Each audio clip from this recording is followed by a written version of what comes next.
New images tonight from the Tangipahoa River showing cleanup efforts after that massive fire at Smitty Supply. It's been more than 6 weeks since the incident, and the EPA says it has all hands on deck, but an independent researcher says they may not be doing enough.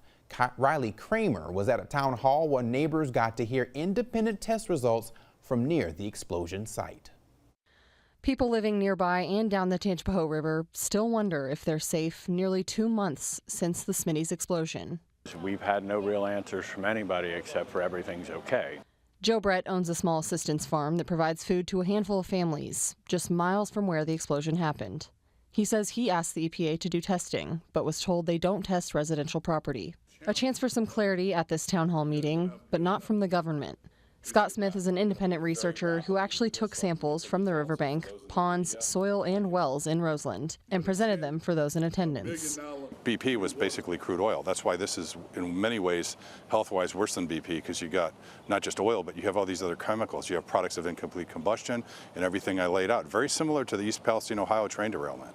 Health concerns are beginning to pile up for Roseland residents. People like Arlene Bankston, who have to work outside and expose themselves, are reporting flu-like symptoms, forgetfulness, irritation, and more.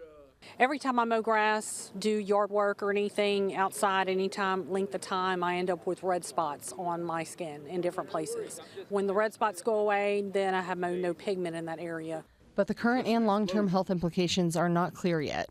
Smith says his testing accounted for 29 different metals, while the EPA only tested for 8. They don't need to be alarmed if they can understand what they may have been exposed to so they can go to their doctors. That's first and foremost. The only thing to be alarmed about is when they're being lied to or told everything's safe without proper testing. Smith says he would be happy to compare findings with the EPA, but that hasn't been arranged. He says those impacted should keep pushing for answers, document everything, and monitor your health. I've never been one to say, nope, stay in, keep playing your video games. I have to tell my kids, you can't play outside. They're tree climbers, they're country kids. Not anymore. Minecraft it is. Riley Kramer, WAFB 9 News.